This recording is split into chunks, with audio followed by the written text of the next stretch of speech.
Hey everyone, thanks for joining me here tonight. My guest tonight is Dusty Bowe. Dusty has a new album out called The Vulture and the Fox, and we're going to talk all about it next. It's the rock and roll and coffee show. Yeah, with Joe.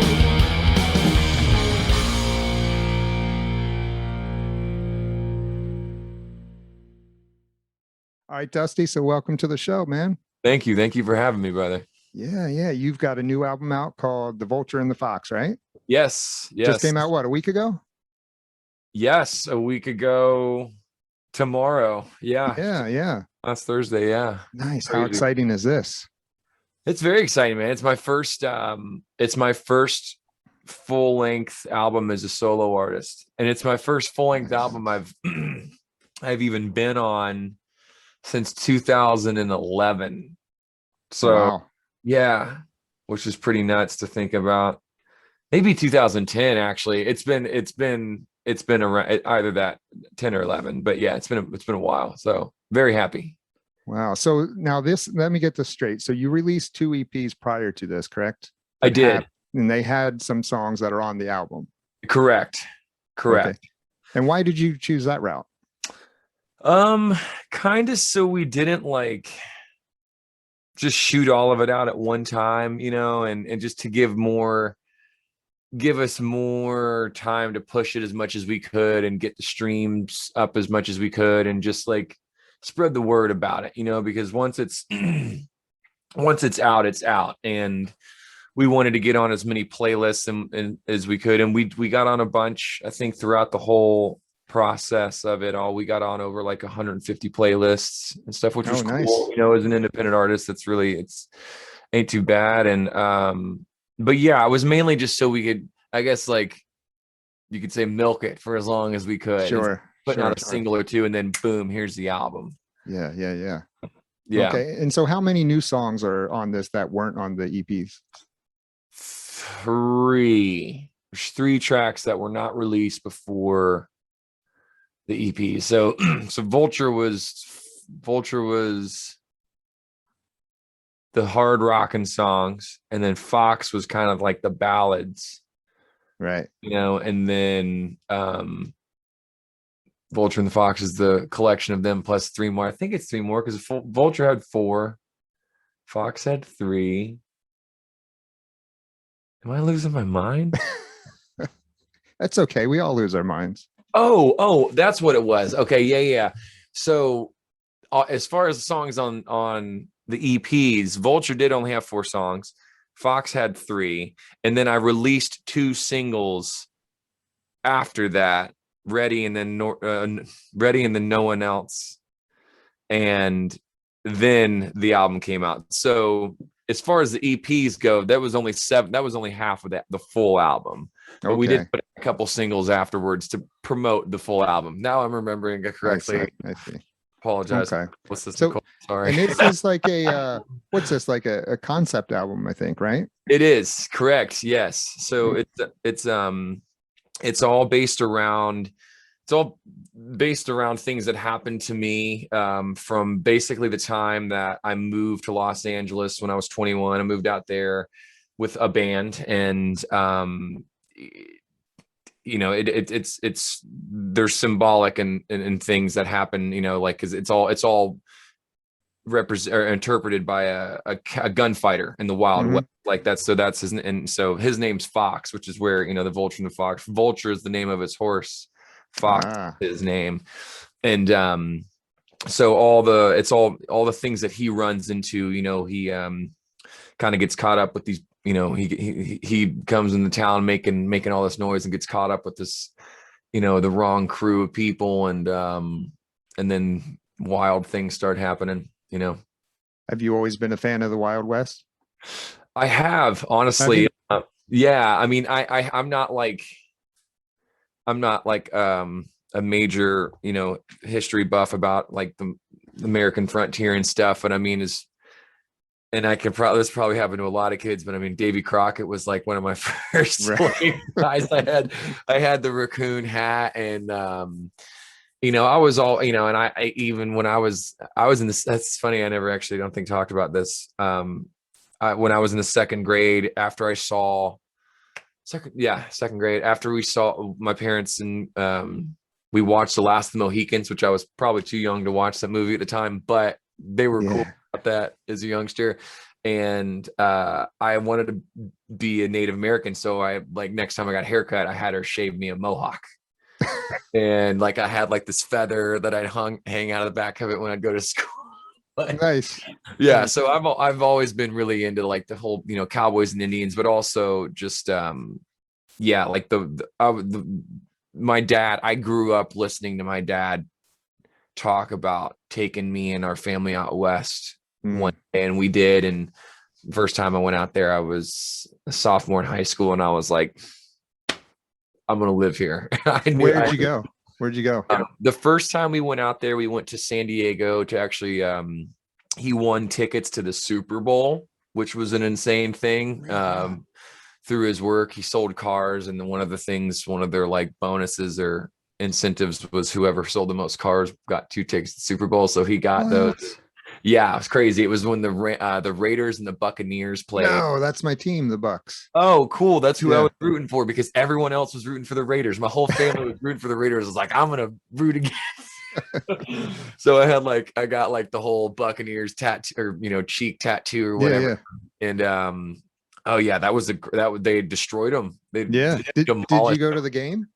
We did. So Okay. he won the 2 tickets, and then he bought an extra. He's like, I'm gonna bring the family. You know what I mean? So, we went, and yeah, it was incredible. It was like, I think Beyonce performed, Celine Dion, Sting, Michelle Branch. Like it was a Santana was part of the halftime show. Like it was wild.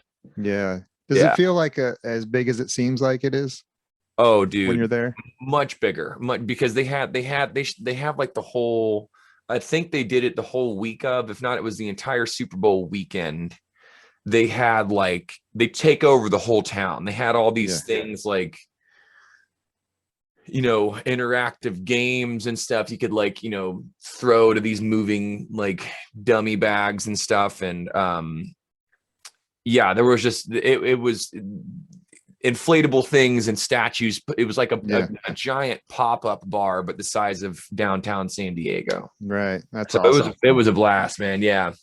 So that was my first time going out there. And then we went out there, I think the next year, or maybe it was 2 years later, we went out there and we did like Los Angeles, Monterey, San Francisco, Orange County. Like we kind of did a good amount of Southern California. Okay. For the next one, which was cool, because that was like, getting to see the Sunset Strip and like Hollywood Boulevard and all that stuff for the first time. It was very, very much even sealed the deal more. I was like, I'm gonna live here as soon as I can. Yeah. Yeah. So back to the concept. So when you started going into making this record or started writing for it, did you always want to have it be a concept album, or did it just make it that way along the way? No, I mean, so it kind of, I had a couple songs that, Bandit, which is about a guy, robbing a train. And then I was used to live with one of my best friends right when I moved back to Kentucky. His name's Mark Roberts, and we would write songs together. He was a co-writer on No One Else, one of the singles like I put out, the ballad. And he's really big into spaghetti westerns. Like Tombstone is his favorite movie. And so we were watching, I think it was either Tombstone or Wyatt Earp, or maybe it was Deadwood or something. If there was some kind of Western film was on, and I was like, man, it would be cool to write like a series of songs, like 3 songs, and it'd be about like this town in the Wild West or something. And then when I went back to revisit Bandit, and then this other song that I had, Burn Me, which is also on the album, it all, and then these other songs I was writing together as well, like it just kind of started clicking with me, like how it could work, like there would be certain, and then like the whole thing was like, how am I going to portray this? And that's when it came to the drawings and, me wanting to have it kind of like illustrated and animated. I see. In order to film, gunfighters in a Western town and all that stuff. It's, it's a $500,000 right. cinematic feature. Yeah. Yeah. So did you write the whole story out before you wrote the lyrics? I did not. Oh. So that was kind of a thing. Like it all kind of pieced together, just as this, very unorthodox. So it was, like I had Bandit and I had Throw It. I had about half of the songs complete before I started putting them together with the storyline and like, and like when so no and that was kind of part of the thing with the songs that hadn't been in there yet. They kind of filled in the gaps, what I mean, like they kind of were what I hadn't written about and these things. And obviously like there's some things in there that didn't really like, that couldn't have happened. They were represented about with how, I don't even know how to really explain it. They were parts, cliffhangers, or not cliffhangers, but like things that would revolve around the people that I was involved with. Like I never robbed a train, right? I never like got in this gunfight with the conductor on that train and this, that, and the other. But that person represents someone that I know, and like then the person that hired him to rob the train represents another person I know. So there was, no, the short answer is no. Okay. So how long did it take you to write this? Have you been writing a long time for this? For the like the songs, like the songs. Oh, yeah. Okay. So some of the songs actually, like one of them I've had since like 2011. So like that's part of the whole. There's more like there's other universal depths to it, as far as like the whole meaning of the Vulture and the Fox is kind of me, like, since it's my debut album and there was things that happened prior that like, or with projects prior to where we were working on albums and never came out. And it was my, like I said, it was my first album since 2010 or 11. I kind of want to say it was 2010. Anyways, long time. I know we released it on September 11th. At the Viper Room was where we played. That band was called Bolt Action Thrill. But anyways, it's kind of me finding myself and having the courage to do it all on my own, like to not need a band, because I never wanted to be a solo artist. Like I always wanted to be a guitar player in a band. I didn't want to be a singer, but I started singing because I couldn't find one. But it took, as far as like, I'd say, other than that song and then one other song I had written around 2014.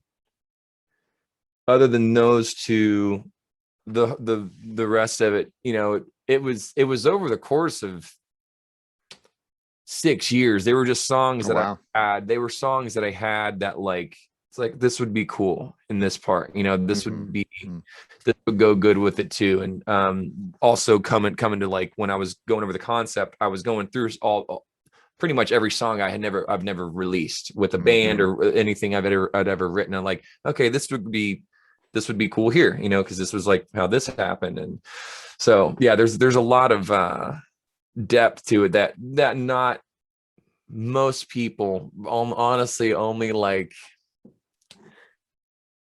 to know all the details. There's, and like very, very back behind the curtain of everything, there's probably less than 10 people I know that would actually get it. You know what I mean? Like, as far before that's listening to it, and like, before it's all explained through the videos, which are fully yet to come. Only Bandit's out, but the rest of them, they'll be out one day. We're just, it takes time. Yeah. You doing videos for all of them? Yes, at least the Wow. first. The plan is now is to get. I want to get it all the way up until the red, which is pretty much halfway through the album, and that's Mhm. kind of when that's kind of at this a big turning point, because that's when Fox, the character, he gets killed in a gunfight he gets in this big firefight, and then but he ends up coming back to life, and that through that song Mhm. that's kind of when he's like, he gets saved by this girl and his horse at the same time, and like, his horse finds him and brings him to this girl, and she kind of aids him back to life and whatever, and then it's kind of almost like this Rocky Balboa thing of him, like, kind of getting better and getting ready to go find the guys Yeah. that killed him. And anyway, so to get back to that question, I think what's going to happen now, just after learning how long it took for the first video, we're going to do the first half, and I'm going to try to get those done within the next 2 years. The first half, Wow. because it's a lot, like writing, and cheers to anyone that's listening that does like story writing or screenplays and like storyboarding, like, because going through and writing what happens down to like the half second, Yeah. timing it with the way you want it. I had no idea as far as all that goes, and like wanting to like, okay, this is, it's the same exact shot, but like this is what's happening, and like this is the angle you go towards, and it's Yeah. wild. It took me so much longer to write just the storyline for the Bandit video alone than it probably did to write all the songs. Wow. Are you Like, doing it yourself? I am. I've had a few friends kind of throw things here and there, but like it was, like I said, it was all things that kind of happened to me. So it's kind of, I'm wanting to kind of portray it my own way. Mhm. But it's cool. It takes up a lot of my time, but it definitely keeps I'm me busy. sure. I'm Yeah. sure it Yeah. does. So let's go back a little bit to when you like when you first started playing. What were some of your influences and what got you into playing music? Sure. First big influence was Jimi Hendrix. Was that guy right there? Oh, look at that. Yeah. Yeah. And he was my first hero as far as musically. Well, I guess, yeah, Superman was my first hero, but I don't think he played any instruments. no, he probably could have, though. Actually, Yeah, it was Superman. he would have just snapped all the strings right off the guitar.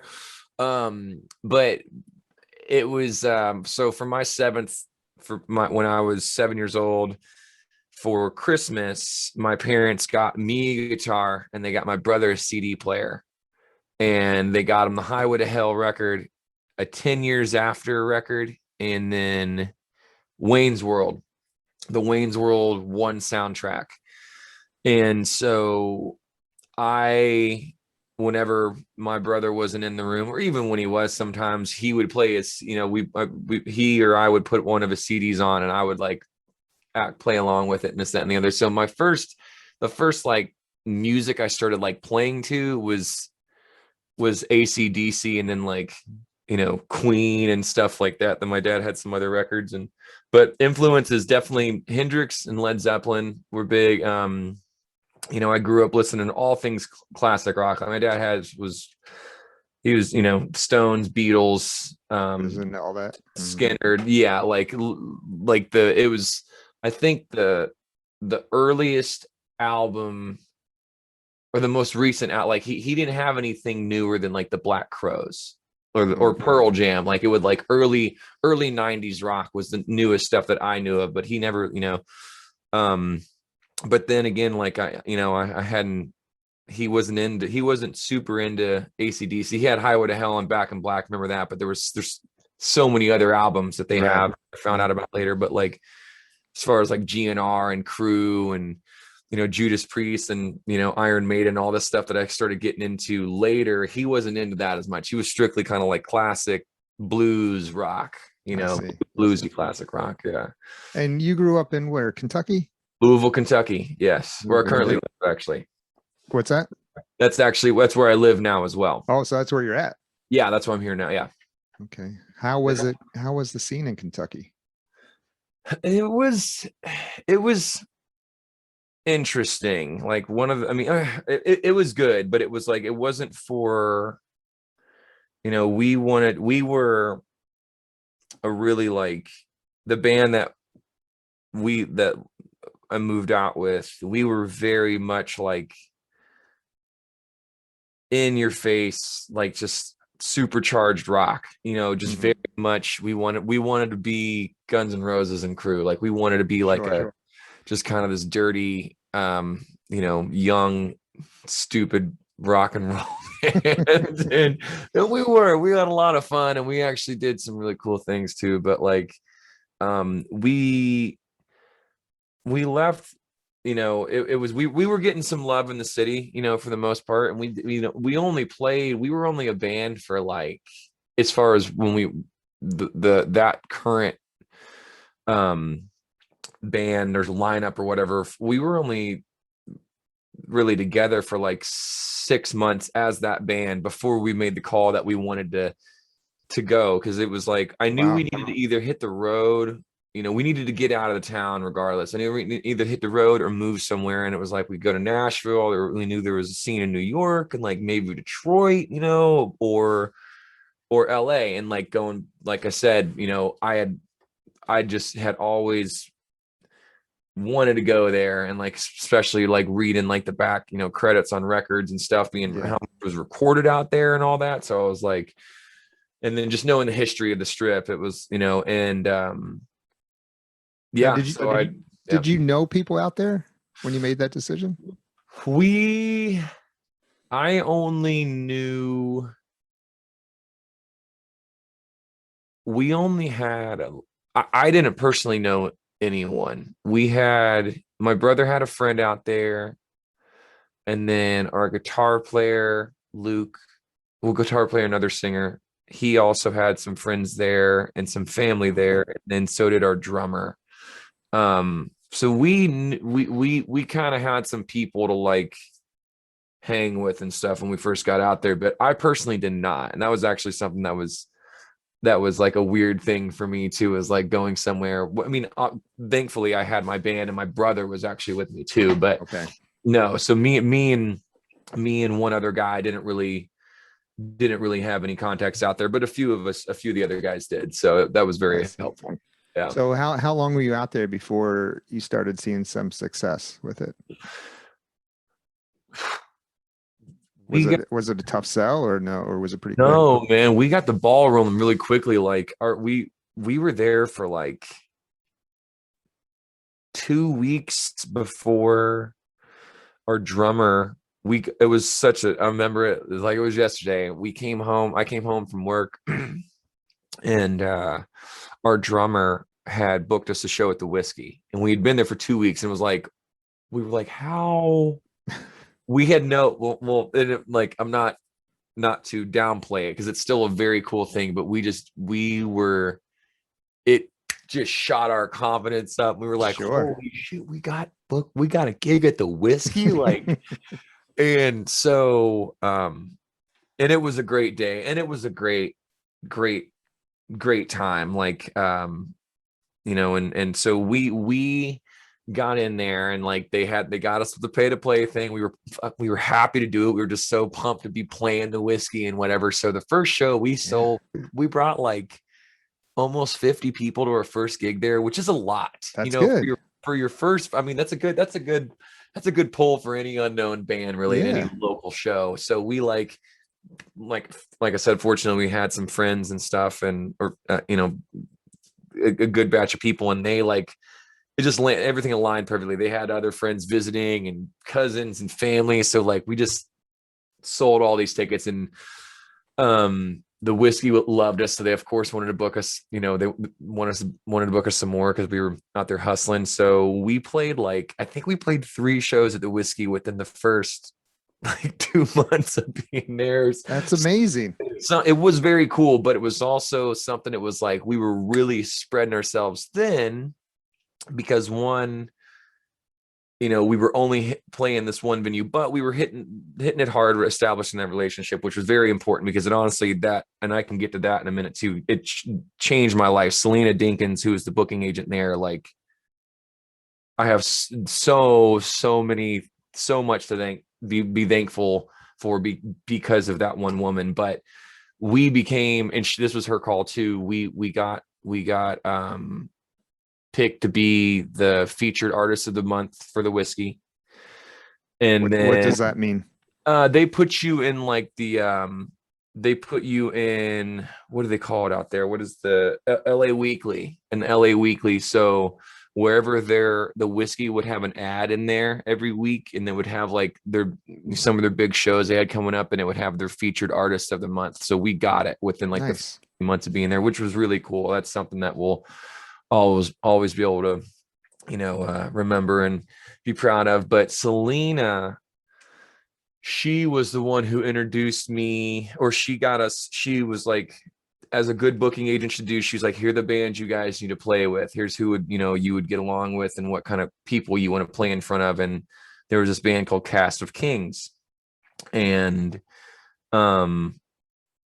she was like, check these out. And there was a few other bands and so we checked out all of them, and the Cast of Kings, it was like, man, they just had such great songs, great recording. It was like way beyond what we had sonically and professionally sounding. And so we were like, we want to be on that bill. So we got on with them, and we were an opening act. We played before them.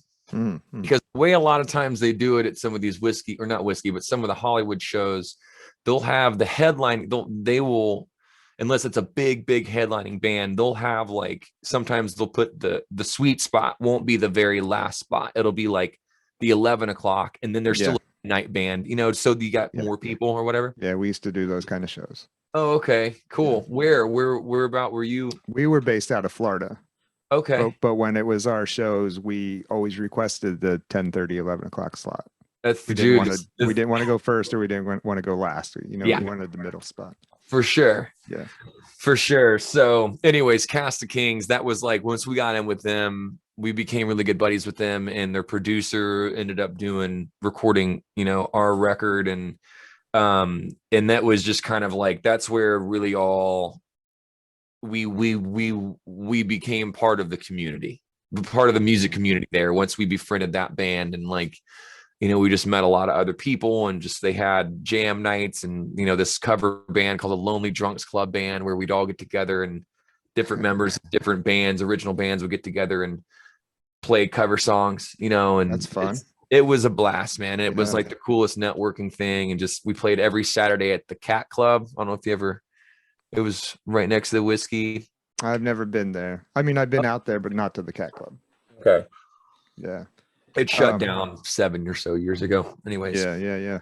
So speaking of the jam nights, I mean, I've seen a lot of videos of you online in these ultimate jam nights that they used to have, right? Cool. Yeah. So, I mean, how did that work? You just show up, or did you have to get invited?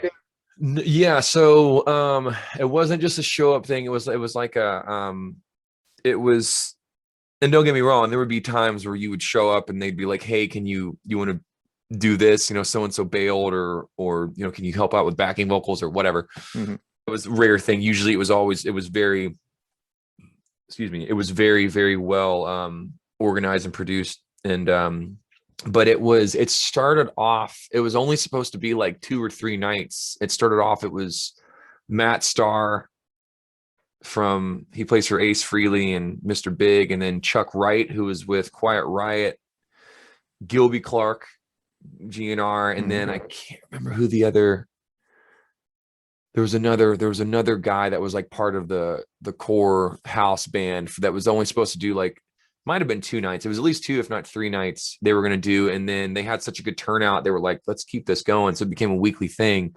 And I got invited because one of our guitar player, one of the guitar players that was in a band I was in, Future Villains, he was in with the crowd. I can't remember how he got in with, I think he was with Gilby or somebody. And then he was invited to play, and then he got me into, Sure, because yeah. so that was a great thing too. That was a lot of fun.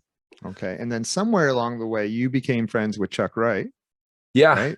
And Yeah. then got kind of an audition with Quiet Riot. Kind of. Yeah.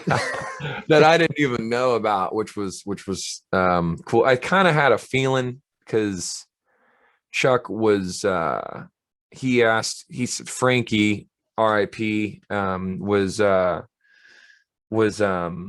coming to play, and he wanted to do Metal Health, Bang Your Head, and then Back in Black. And I was like,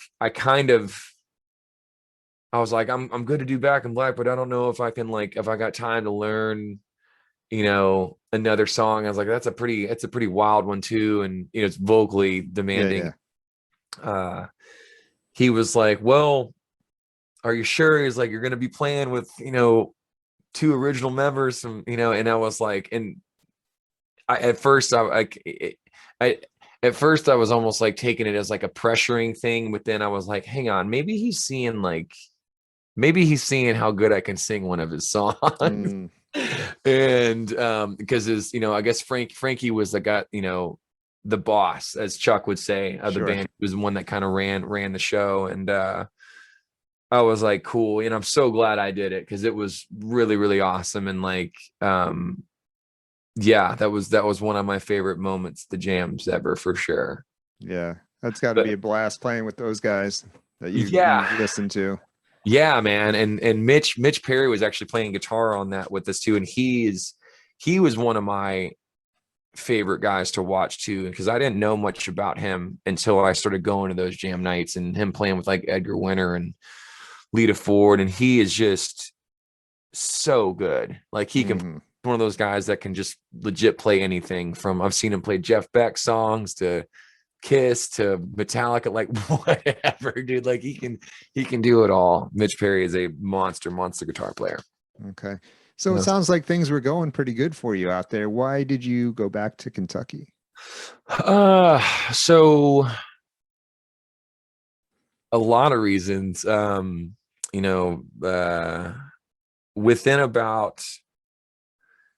Within about 6 months, I had, so pretty much the whole time I was out there, I had this day job. That was a great job. And I had a great relationship with my boss. What were you doing? I was taking pictures of cars for this big, huge auto group. So it was like, it was great. I made my own schedule. I worked out in the California sunshine all day and listened to music. Didn't have to deal with customers, and was just taking pictures of cars. It was great. So, and then it allowed me also to have the flexibility to, if I needed to go on tour or play gigs or take off or whatever. So,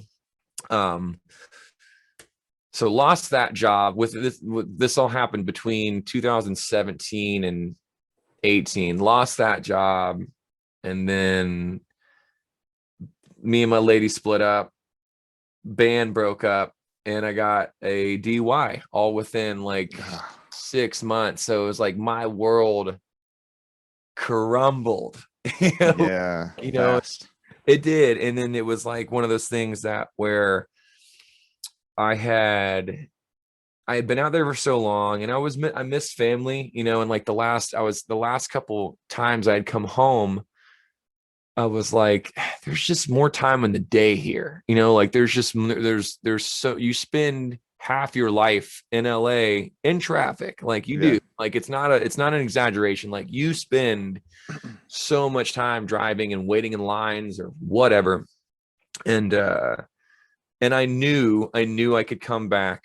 It was either stay in LA and find some full-time job that I didn't want to do, and still try to, keep music going, and like, cause I was gigging a good amount, like not enough to make a living, like to know gig, you would legit have to play at least 7 times a week, you'd have to probably, what I mean? Like for I shouldn't say that, for most cases, like, it's tough to get good pay out there. Out here, in Kentucky, I knew of some people, some people, and like just some of the rates that I had gotten from when I'd come home and do solo shows or shows with my band. I was like, I knew I could come back here and make a living playing. And that was a big part of it. I was like, I've put in the time, done the whole work, the job, and then do the, the musician thing at night. And I was like, I want to play. I want to have as much dedication of my life to music as possible. So that was a big part of it. And it's also the scene out there kind of fell to shit, and venues started getting taken down to be hotels be built over the properties, and like it was just so expensive. It's like, and the other thing too, you don't need to be in a place like that. Like, yeah, there's a lot of industry, lots of players, and I miss that, but miss being around the players and so many like-minded people. But as far as recording and all this stuff goes, like Louisville's right down the street from Nashville, and Louisville's got some great studios here too. Yeah, so there was a lot of stuff. There was obviously that whole thing with all those things that happen, major life changing events, but mostly it was just also just kind of time to get out of there. Man, am I happy I did when I did. Yeah. You feel you made the right decision. Oh man, yeah, like especially now, like even before the whole pandemic thing hit, because almost everybody, almost all my good friends, at least that were living like kind of in the city, they've either gotten, most of them, not all of them, but it's tough. It's very, very tough there now, from what I've heard. How long have you been back? I moved in August of 2018, so okay, this will be 4 years. Okay, right? Yeah, not too long. No. Yeah. No. Okay. So when you came back, did you decide to do a solo project, or were you going to form another band out there? Oh, well, that was actually another part of it too. I'm sorry, I forgot. I had decided I had become a solo artist right before I made that decision. Okay. So I think I released my first late 2017 was when I made the decision. It was a trip when I came back home, and like I was hanging out with my good friend Mark Roberts, who I mentioned earlier, and another good friend, an old band member from Bolt Action Thrill, Luke Powers. And we all got together one night, and I was playing them these songs because they're like, "What have you been writing lately?" And so I showed them, and they were like, "Why don't you do this? You don't need a band. Like, you can play, you can sing, you can write. Like, whenever you need a band to play with you, just hire some guys to play." And I was like, I've thought about it. And they were like, just do it, because like, and I'm very happy I did, because I miss the whole band aspect of things, but it's really nice, kind of like I'm the only person that can screw this up for myself, really, and like also it's just I can move things along. I can put together this weird concept album without having to worry about running it through anybody else. Yeah. Was that a scary thing for you? Terrifying. Terrifying at first, because I was like, for the last 6 years, I was just kind of known as this like heavy metal singer, and then heavy metal, hard rock, whatever. But like when I started the project originally, it was a country thing, because when the songs that I had shown my friends, and most of the stuff that I was writing at the time, were all southern rock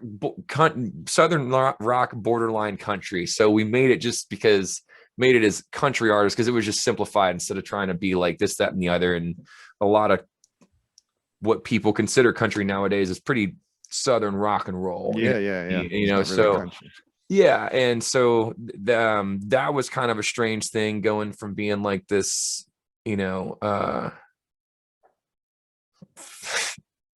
satanic kind of fucking just screaming at the top of my lungs, to singing these like real, just kind of chill, soothing songs and whatnot. It was a big change for sure. And it was also like taking it all on, like figuring out which people to hire to play with me, and then like funding all of it on my own. I wasn't 1/4 of the bank. I was the whole bank. And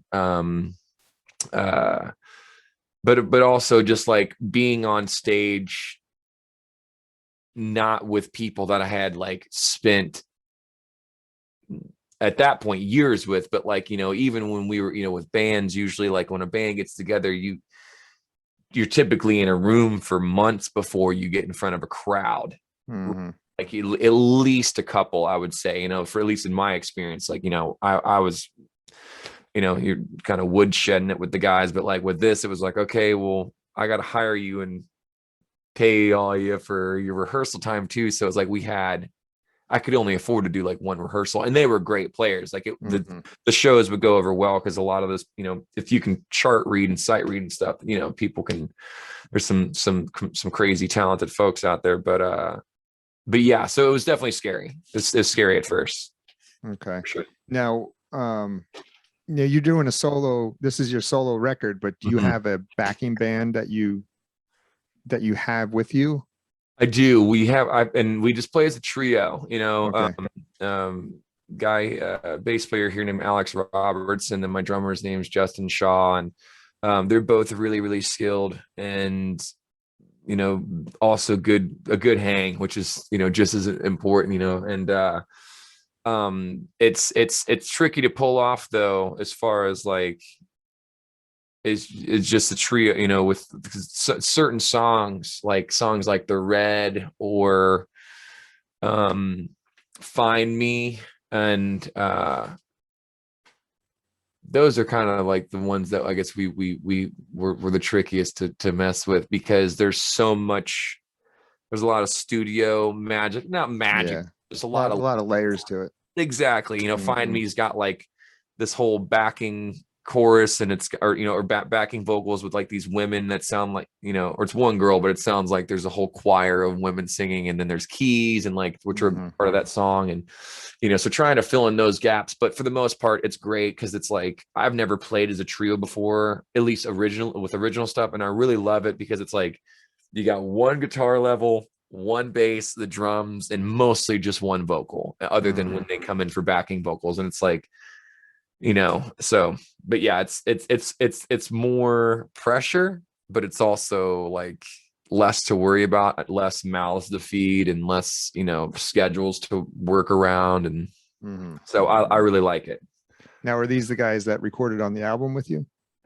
Not the last one. No, they will on the next one. And they do. So then the next album technically is already recorded and will be released early spring.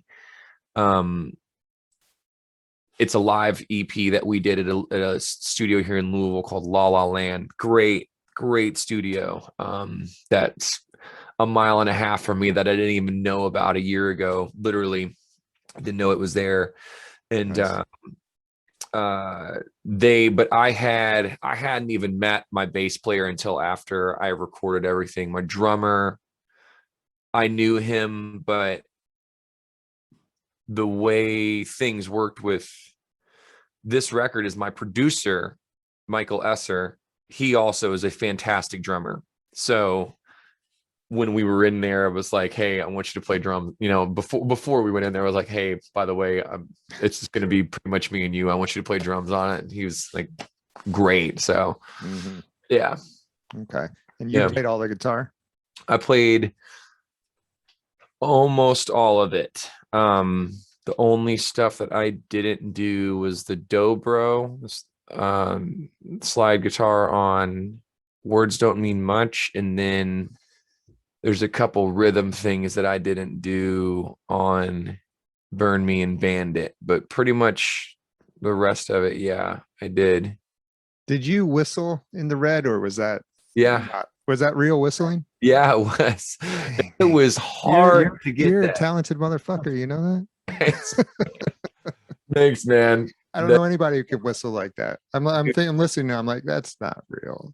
No, it was. And that honestly, it was like, it took us a long time to get that take. And it's almost impossible to do that live, because I haven't tried it with I need to get one of those Axl Rose windscreens to put on top of it, because it's just, and it picks up so much in the especially going through a PA system. It's like you can hear the breath more than you can the actual note. Mhm. But yeah, it was real. Yeah. So are you now? I know we still have a pandemic, kind of Mm. getting worse in a lot of places. What's your plans for touring and stuff? Man, that's what we're working on now. Me and my publicist and manager, she we're getting together. We got a bunch of promo discs actually. I'll send you one, Joe.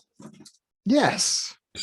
I don't, I'll mail you Nice. one, but these won't be going to anybody. They're not for sale or nothing. So, but we're gonna be sending out a bunch of these to radio stations and different venues and just places that I want to play and then get in certain markets, and then also booking agents and people. But we and then we're not just gonna shoot them physical mail. We'll be reaching it, and she's got some people lined up to talk to that are interested, but we just got to see what's a good fit. And we actually had a meeting yesterday about like the markets that I've been doing well on Spotify, and it was funny to see like Atlanta and then New York, which was cool because like it's places that you wouldn't, I don't look at that stuff often, like the analytics of where my songs are like getting played a lot and whatever. Yeah. But cool with Spotify artists, you can actually see where your songs are getting played most, which is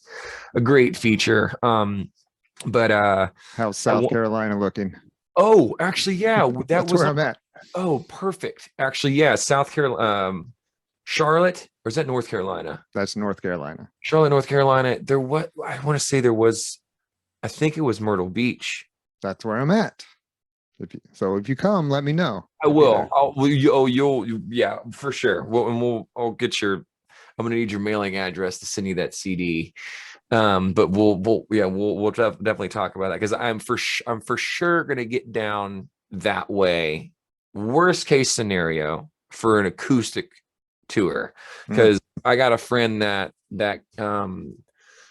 can book me a bunch of stuff in like the Tampa Bay and St. Petersburg area. So I'll at least make it down there on my own, but I'm going to do everything in my power to get a tour or at least some shows booked there with my band. But that's priority one. It's like, since we got the record out, it's like, okay, let's get me out on the road. And I just bought a motorhome. Bought one. Yeah, I used one. Very, very used. It's got you bought one though. I bought one. That was my year-end goal. And I actually worked a day job on top of all my gigging to save up for it. And finally I got it. That's fantastic. Right at the end. Yeah, man. Thank you. I'm very excited about it. And so that's what I want to do. I want to get, get out there and play as much as I can. Yeah. So this album, The Vulture and the Fox, is available digitally everywhere, right? Digitally everywhere, yes. Okay. Physical, people can go get that. Yeah. Okay. iTunes, anywhere you can download. I think this is funny, I think it's even available on Napster. I didn't even know Napster was a thing still until I was looking through all the platforms, but probably won't have physical because I want to do vinyl. I'm going to do vinyl, and then an actual physical CDs like for purchase.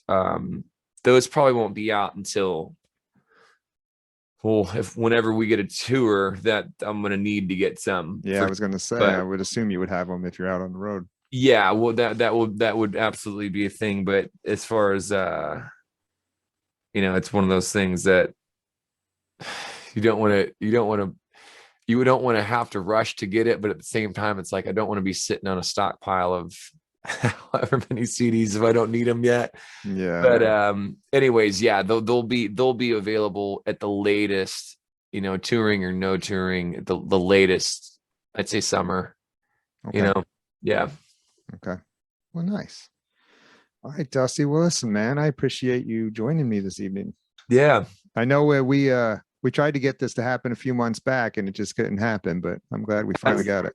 Yeah, man, it happens. It's all good. It kind of worked out with the timing with your new release. It honestly did. It was a blessing in disguise, I guess. I guess so. Yeah, man. Well, I appreciate you having me, Joe. Yeah, man. All right, man. I appreciate it. You take care. we'll be in touch. Yeah, man. Sounds good.